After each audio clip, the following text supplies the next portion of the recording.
Bonjour, c'est Jean-René Rodrigue. Je vais vous montrer comment faire pour générer le parcours d'outils en code G qui va nous permettre là, de découper les plaques d'acier ou d'aluminium ou d'acier inoxydable là, sur la table découpée au plasma qu'on a ici au département au Cégep Limoilou.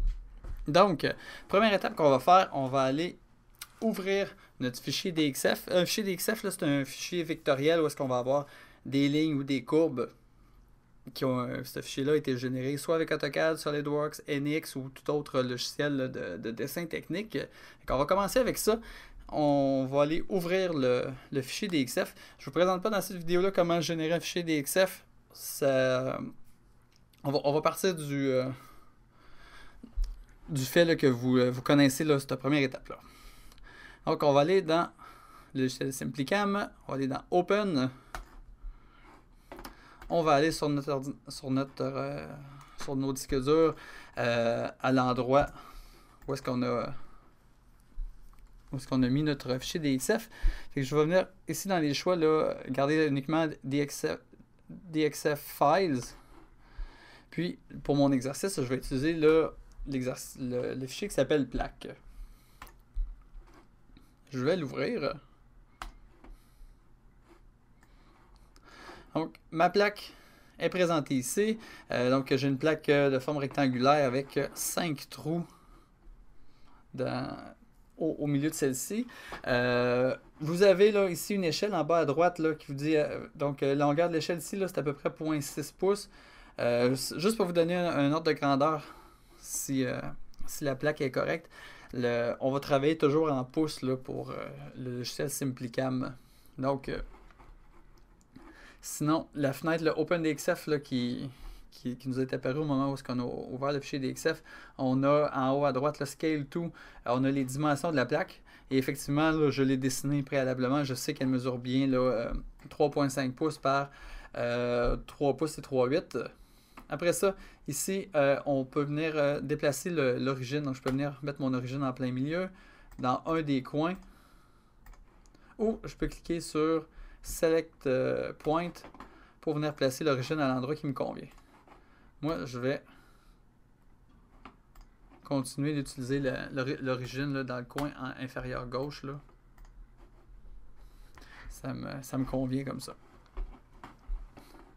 Après ça, je pourrais tourner ma figure. Vous avez une série de statistiques à propos de la figure qui est ici. Donc, tout ce qui est là semble bien nous convenir. Fait qu'on va cliquer sur Apply si on a fait des modifications. Et ensuite, on va cliquer sur Done. Dans le petit arbre de création qu'on a à gauche, on a la hiérarchie de tous les éléments là, qui sont présents dans notre fichier. Donc, on a une polyligne qui fait le tour. On a un cercle, 2 cercles, 3 cercles, 4 cercles et un 5e cercle dans le centre. Tout est sur le layer 0. Donc, on a toute l'information là à propos de des différents éléments de notre dessin.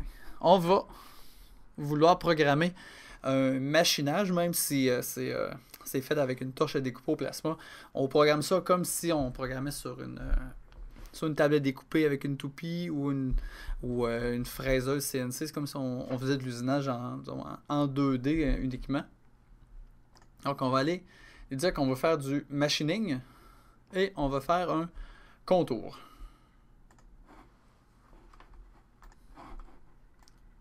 Il y a 3 onglets, on va les passer dans l'ordre du premier au 3e. Donc dans Tools, on va lui dire quel outil on va prendre. Je n'ai pas un outil qui me convient exactement. Donc on va en modifier un. Je vous invite à prendre le dernier en bas. Une fraise conique, ça peut représenter un peu la forme que la flamme va avoir. Là. Ça va nous donner un résultat qui est correct. Avec un diamètre là, de 80 millième dans le cas qui nous intéresse. Donc, tout dépendant de l'épaisseur de notre plaque, si on a une plaque là, très épaisse, là, on peut couper jusqu'à 1 pouce et quart avec notre découpeuse au plasma. Et on peut descendre jusqu'à, disons, un 16e de pouce. Là, ça se fait assez bien. Là. Même un petit peu plus mince, mais bon, on perd un peu en qualité. Donc, tout dépendant de l'épaisseur du métal, la largeur du trait qui va être découpé par le plasma va être un petit peu différent. Mais on va commencer avec un diamètre d'outil de 80 millième de pouce. Ça pourrait être ajusté si vous avez besoin de plus de précision, donc en faisant des tests de découpe de pièces en les mesurant. Donc, on pourrait ensuite là, ajuster le diamètre d'outil. Un peu comme on ajuste l'usure sur le diamètre d'une fraise quand on fait de la programmation CNC pour une fraiseuse. Donc, on va tout garder les paramètres, sauf le diamètre qu'on va mettre à 80 mm. On va cliquer sur Add to Library. Donc, notre outil, là, ça va être le dernier en bas. J'aurais pu aussi lui donner un nom peut-être un peu plus pertinent, mais bon. On sait que le dernier qui a été ajouté est en bas. Donc, on va sélectionner quand on veut l'utiliser. On va aller choisir notre profil. On va toujours découper les trous en premier, le contour ensuite. Donc, la pièce, ça va mieux se tenir si on fait ça dans cet ordre-là. Donc, on a plusieurs trous. Donc, on va les sélectionner un à un. Donc, on va cliquer sur le bouton Select. On va cliquer sur notre cercle. On va cliquer sur... non, c'est pas vrai. On va essayer Shine. Shine. Et on clique sur Shine. Mon erreur. Donc, Shine, le trou. On clique sur Shine, le trou. On clique sur Shine, le trou. Donc, on va toujours venir peser sur le bouton Shine à chaque fois. Donc, la première partie, c'était pour la sélection. La partie d'en bas, c'est pour la compensation là, du rayon de l'outil. Donc, Offset Side, étant donné que c'est un trou, on veut faire un décalage de l'outil. On veut que l'outil passe plus à l'intérieur du trou pour avoir le diamètre final là, qui est désiré.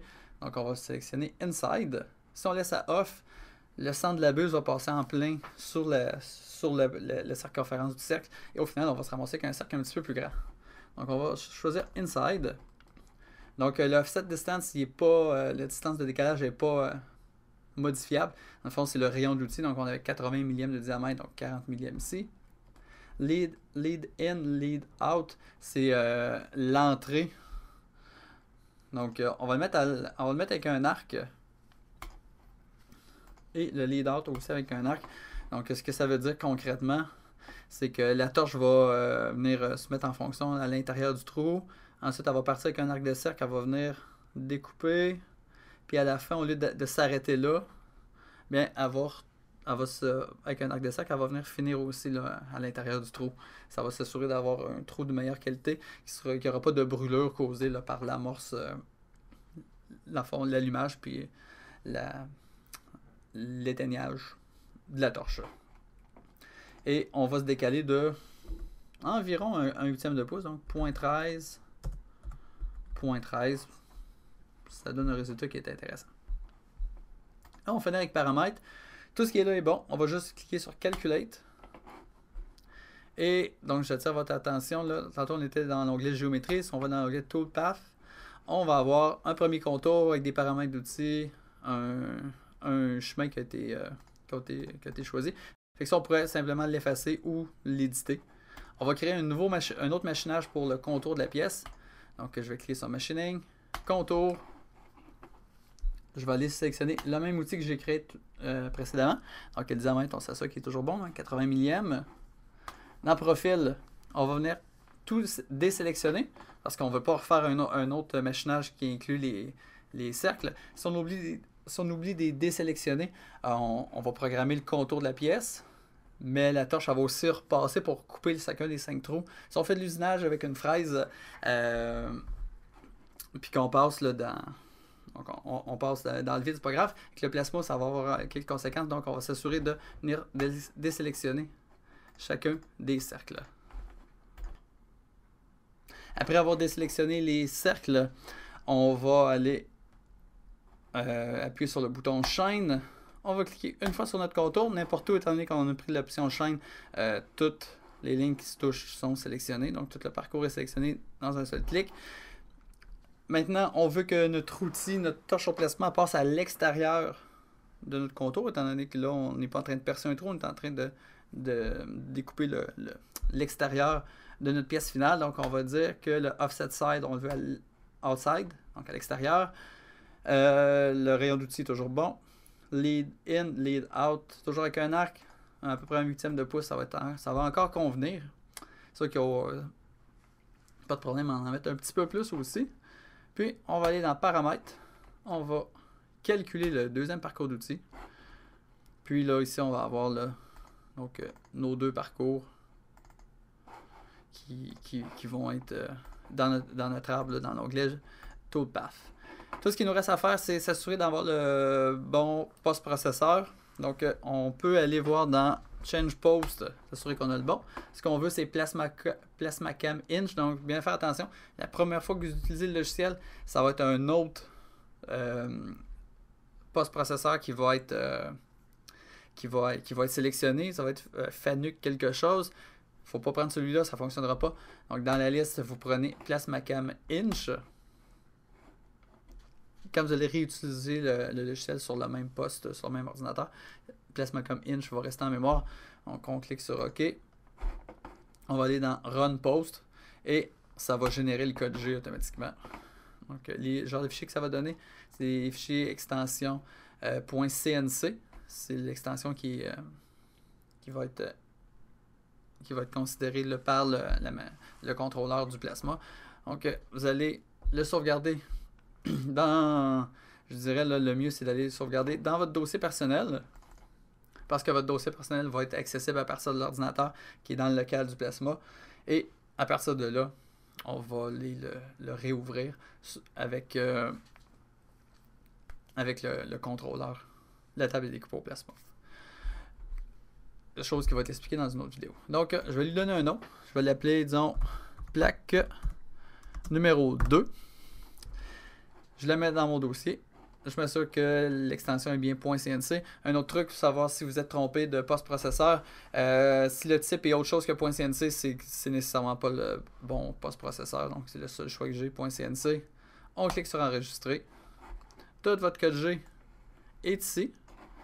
Il vous est simplement présenté ici. Là, vous n'avez rien à faire avec ce code-là. Il est seulement là pour votre information. Vous pourrez directement fermer cette fenêtre-là. Si vous le désirez, vous pouvez sauvegarder le .snc, qui est le parcours d'outils. Donc, c'est un fichier propre à Simplicam, qui va être votre parcours d'outils. Si vous vouliez venir changer des diamètres d'outils, des détails sur le parcours, vous pourriez le faire en ouvrant de nouveau le .snc, ce qui vous ferait sauver du temps versus réouvrir le .dxf et avoir à refaire toute la programmation. Donc, vous aviez au début le fichier DXF, qui est le fichier vectoriel qui a été généré par NX ou AutoCAD. Ensuite, le .snc qui va être lu par Simplicam. Si votre parcours d'outils est bien généré, le .snc, vous n'en avez plus besoin, parce que ce qui va être compris par le contrôleur de la table à découper au Plasma, c'est le .cnc qui contient le code G. Donc, si vous voulez garder votre .cnc, on va l'appeler dans mon exemple plaque 2 aussi, .snc, on enregistre ça. Puis maintenant, là, on peut fermer ça. Les datas disent que les données vont être perdues. Non, c'est pas vrai. Donc, je viens de sauvegarder mon .snc. Je peux cliquer sur oui. Et j'ai fini le travail. La suite va se passer dans le local de projet, où est-ce que le Plasma. Donc, je vous invite là, dans une prochaine vidéo à ce qu'on voit ensuite là, ensemble la suite là, des opérations.